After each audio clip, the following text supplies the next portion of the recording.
do you have another option?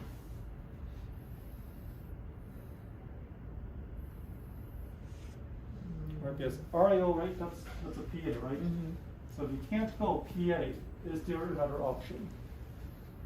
Is there an AP option?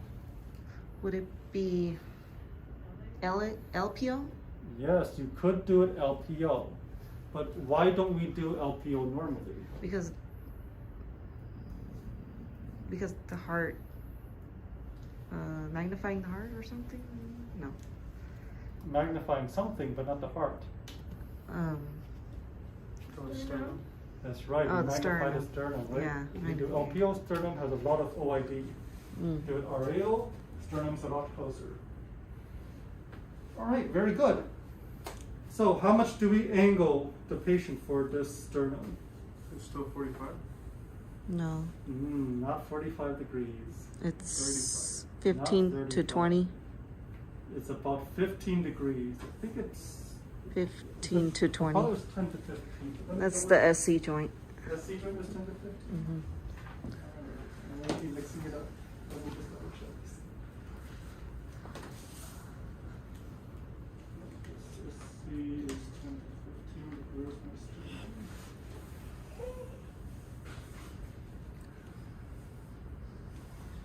So basically 15 for both. 15 to 20. Yes, very good. Very good. So, if you want, for both of them, as long as you remember 15, right, you'll be good. Yeah, Okay, that's for what I was sternum saying. and SC joints. Just remember 15. But yes, sternum 15 to 20, SC joints 10 to 15. So, 15 to 20 degrees is not a lot of rotation, is it? No. Where have we seen this number before, 15 to 20? Ortiz joint. Mortise, angle Mortise, very good. So think about how much rotation an ankle Mortise has. That's what you're doing with the chest. Just a small rotation. Okay, so, Angelica. Time to shine. Coming over. I'm gonna put this around behind you. Go ahead and help with that in the front. Great. So, let's start off with our RAO sternum. And to start our RAO sternum, we're going to bring our patient over here and put your back against the board.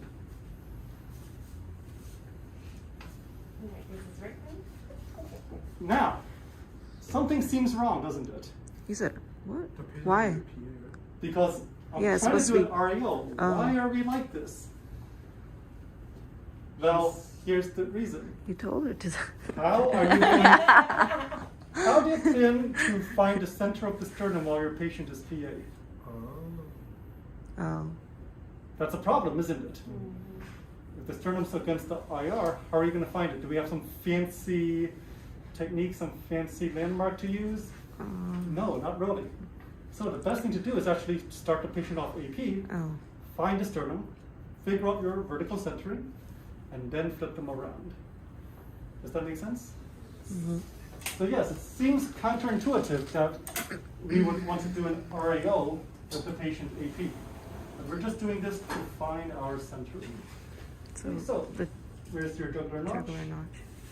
All right, good. Okay, xiphoid process, right? It's going to be right about there. Oops, sorry. Oh, and I'm going to need to switch out, like I said, in just a moment. But let me just do this for demonstration. Okay, so Sometimes I go here's the jugular notch.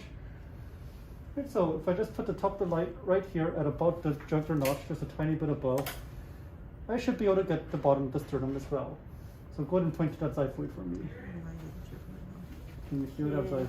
Hold on. Is it yeah. There? Is it that? That's fine, I trust you. He's like, I don't know what to say. Alright, so, I feel something. right, so patient said, right, xiphoid was right here, and jugular notches right there, right?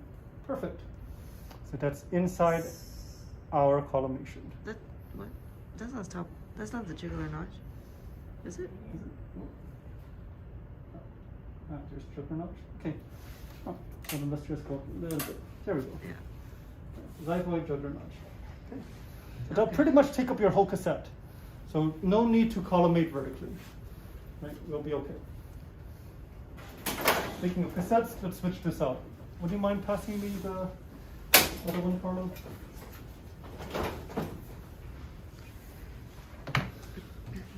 Thank you. Okay, over here, I'm going to pop this up to our 12, pop this down to our 12.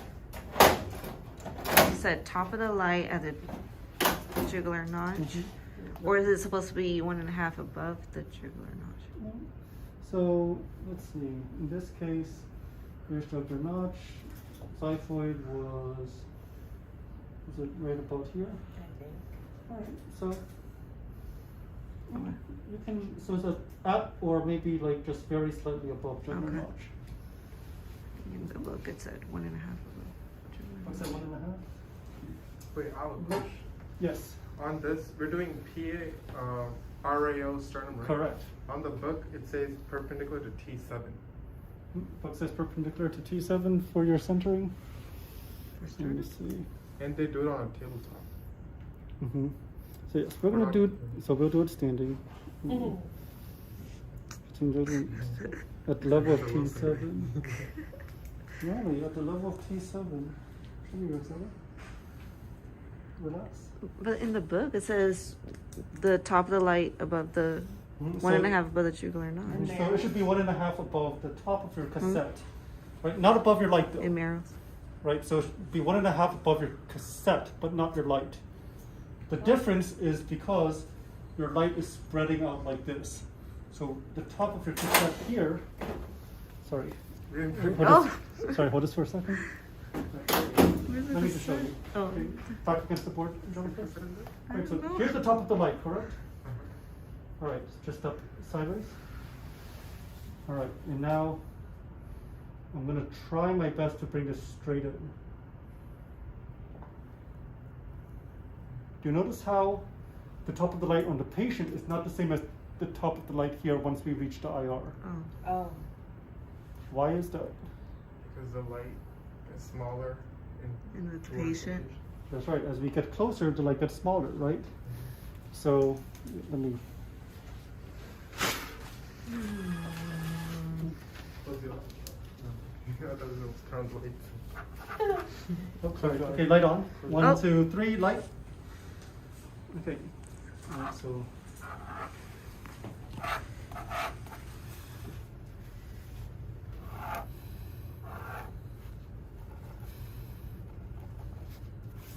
Right, so if this is our patient, right? The light in the X-ray beam, right? It spreads out from the source. So even though the light looks like it's in one point on the patient, by the time it reaches here, it's going to be at a different point, right? And remember, we're not leaving the sternum in the front. We're moving the sternum into the back as soon as we flip the patient PA. So, judging off the light, right, you're not going to be 1.5 inches above the jugular notch on your light when you go AP, right? Because the light's going to look smaller on the patient's chest. Right? It's going to be 1.5 above the jugular notch by the time it reaches the IR. Okay, but it's kind of hard to tell where that is without actually flipping your patient around, right?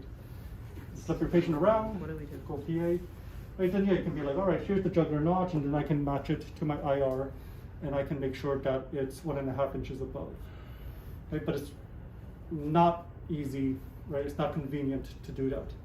So easiest way is to start AP, find jugular notch, find xiphoid, go right in between.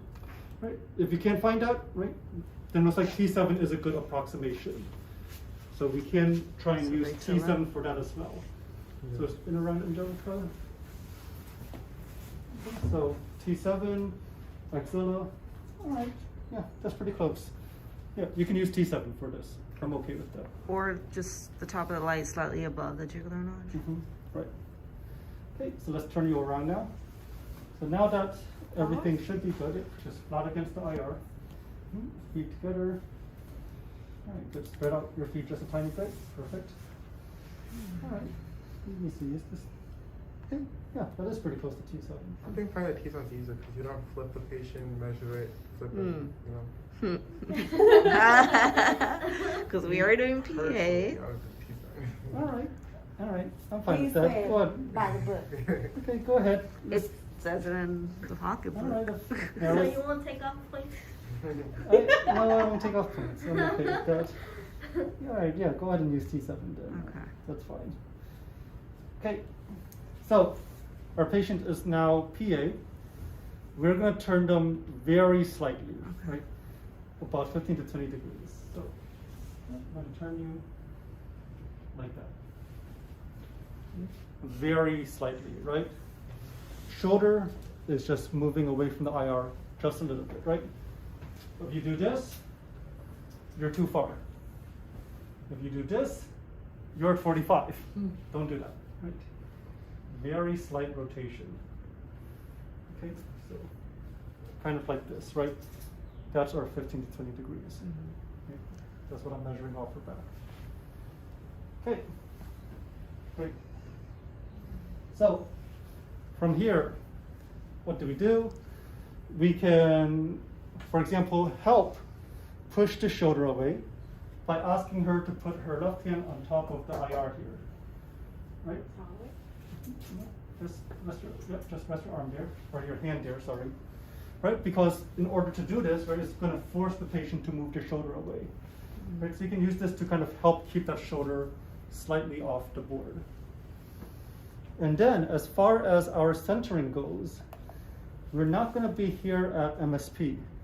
We're just going to be about an inch lateral, inch towards the upside of MSP. So, okay, great, here's our MSP. Right here, I'm going to go 1 inch over, and this should be where I'm centering to. So I'm going to slide you over towards your left. Right there.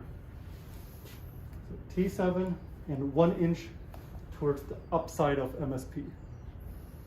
Does that make sense? Upside of MSP. And then we just collimate in, and we put on our marker. So you went towards the right or left?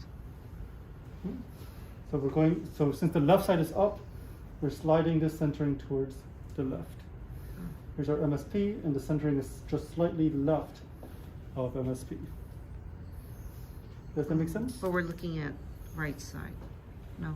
I'm just No. looking at the sternum. Sternum. Mhm. So once again, if you want to kind of see what's going on here, MSP. 1 inch to the left. The 1 inch MSC, to the left. MSP 1 inch to the left. 1 inch to the left. Right. So if you want to see what's going on, right, you've got the heart right here. So you can come off the board, that's okay. Light on, 1, 2, 3. Okay. So this is the heart, right? Heart's here on the left side.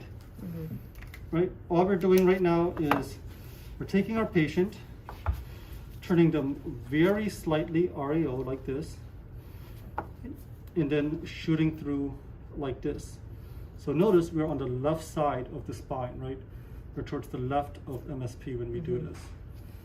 Make sense? Okay, so very slight rotation, and then we're going to aim slightly to the left of MSP. Yeah, the line in the middle, the MSP. We're gonna move the patient so the line goes a little bit to the left. Correct. Okay, lights back off. Right. Go ahead and put your arm up to make sure you keep that nice small rotation. MSP, slide over, slide over, slide over. Good. And of course, I collimated in sideways because sternum, nice thin bone. No need to leave it all the way open at 10 inches. So now it's at MSP? So MSP should be Okay. right here. Okay, marker. Which marker am I going to use? Right. Right? Okay, good. Take my right marker, put it somewhere over here, and we should be good. Okay, breathing instructions for the sternum. Let me check what Merrill's uses. I think you need to There's also puff out Shallow breathing or suspended inspiration. expiration. Inspiration, right? No, it's Don't you have to puff out the sternum? that's for the lateral. Oh, lateral. All right, good. So yes, this is another one where it's orthostatic breathing, where right you can breathe during the exposure, and then you just need a long exposure, right? So you're like, all right, just take some short, shallow breaths, right? Just keep breathing, keep breathing, keep breathing. X-ray, A, and you can breathe normal, right? So it's a long exposure, like several seconds long.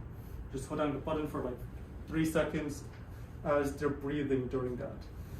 The purpose of that, right, is to blur the lung markings, blur the heart shadow, so you see the bone more clearly.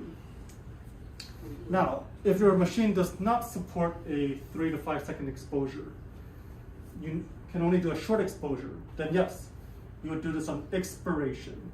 Like get rid of as much air as you can, and then shoot on expiration. Oh, question. Yes, John. Bye. So, shallow breathing, you mean, you know how the machine beeps? Mm-hmm. So you're still holding it after it beeps? Right, so No, you don't press it all the way. Right, so for the shallow breathing technique, what's going to happen is your machine will beep, beep, beep, beep, beep. It's going to be a long exposure.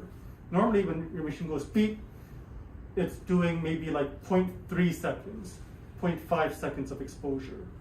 Right, but for this, you want something like 10 times longer. You want like a 3 to 5 second exposure. So you're going to be holding that down for the 3 to 5 seconds. All the way? Mm-hmm. Yep, you hold it all the way down for 3 to 5 seconds. Now, are you going to be exposing your patient to a ton of radiation because it's such a long X-ray? No, you're not. You're exposing them to the exact same amount of radiation as the short exposure. And the reason is because of mass. Time goes up on your mass, your seconds. We just drop the MA to compensate. And so the final mass is the same, whether you're using short exposure or long exposure. The mass is the same, the exposure to the patient is the same. The only question is the exposure over a short time period or a long time period? Long time period gives you time to move the lungs, move the heart, blur that stuff, so you can see the bone more clearly. If you don't have that option, then yes, use your short exposure, but have them do it on expiration when they breathe out. Does that make sense? Mm-hmm. You okay, dear? She would fall asleep. All right, good. So in that case, let's talk about the lateral. The lateral is unique for this chapter in that it's the only one done at a 72-inch SID. So this is the only thing we're doing right now that has a 72-inch SID. Right, so let's move this back. These went off, slide back, slide back, slide back. And I believe someone in class mentioned that this is the one that looks like we're doing our stretches, our lateral sternum. Okay. So if I could have you put your left side against the board, turn to face me, please. Great. As far as our height, do we need to change anything? No. No, right? If we were centered on our PA, we should be centered on our lateral as well. So all we need to worry about is front to back. So first things first, with our patient, we're going to take their hands and bring them behind the back so they puff their chest out. Right? The goal is to puff the chest out, get that sternum nice and outwards towards the edge of the chest. All right. Go ahead and spread your legs very slightly to give yourself some stability. Great. And so, where are we going to center? For me, MCP. right?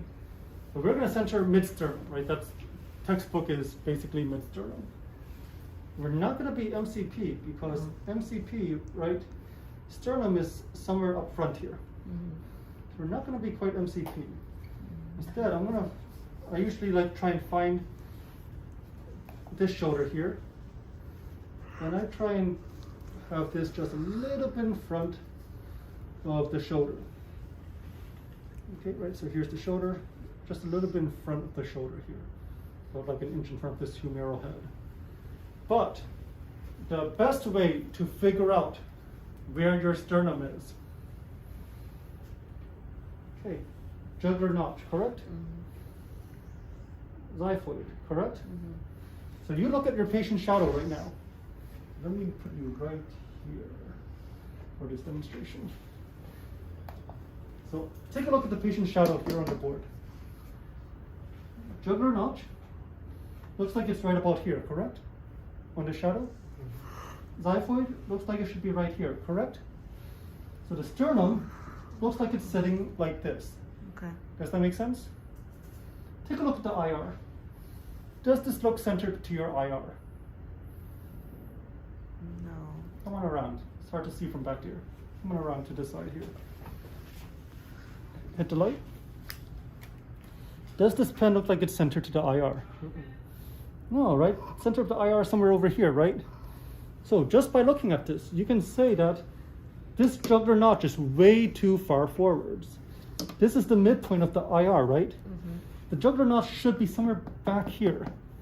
It should be somewhere behind this midpoint, right? So, let me move you now. I'm going to slide you back, slide you back, slide you back, slide you back. Go ahead and take a small step back as well. Good. All right. All right, now, here's our jugular notch, right? Ah, great, now it's behind our midpoint. But what's the problem? If you imagine the xiphoid, right? Xiphoid should be sitting somewhere in here. Xiphoid's now the one really, really close to the midpoint, right? Now the sternum's somewhere all the way back here. It's not centered. So the xiphoid should be somewhere in front of this midpoint. Okay. Right, so the jugular notch, jugular notch should be somewhere back here. Xiphoid should be somewhere up here. Does that make sense? And just visually looking at this, right, you can just look at the shadow and be like, this looks too far back. This jugular notch needs to come here. This xiphoid needs to come here. So one's behind and one's in front of this midline. So just and now, right? There we go. Right. Sorry, John, once again. So now, jugular notch here, xiphoid here. You imagine that sternum. Is that centered? Yes. Now that looks centered, right? So, for me, right? Yeah, I can use the humeral head, go about an inch, right? And that's where my vertical line is. Right? But I can also just visually look at this and say, jugular notch needs to be in the back, xiphoid needs to be in the front. As long as they are there, I am centered. Does that make sense? Okay. Right, so that way, if your patient can't go all the way back, the humeral head's weird, right? That's not going to throw you off. All you have to do is look at the shadow here and say, jugular notch, xiphoid, I've got them both here in the correct places. Okay. So any questions about centering for the sternum, lateral sternum? All right, which marker am I going to use? Left. Left marker, great. Hit the light, please, Jones. Okay. Right, so just throw my left marker right here, and then I can even afford to collimate. Right, so not that way, but I can collimate like this, right? So just make sure I've still got my jugular notch, just make sure I still got my xiphoid. All right. Breathing instructions. What kind of breathing instructions do we use for this one? Suspend inspiration. Why inspiration? You want to pop out the sternum. That's right. Everything we do here is to help puff up the chest, pop out the sternum, right? So hands behind the back, right, is to help get that chest out. And then when we breathe in, right, also puffs the chest out. So yes, take a deep breath in, right, hold your breath, right, or you can do your two, right, breathe out, take a second deep breath in, hold your breath, X-ray, you can breathe, you can relax. Okay, but yes, on inspiration, puff that chest out. Great, you can relax. Thank you, Jolica. All right. Let's take this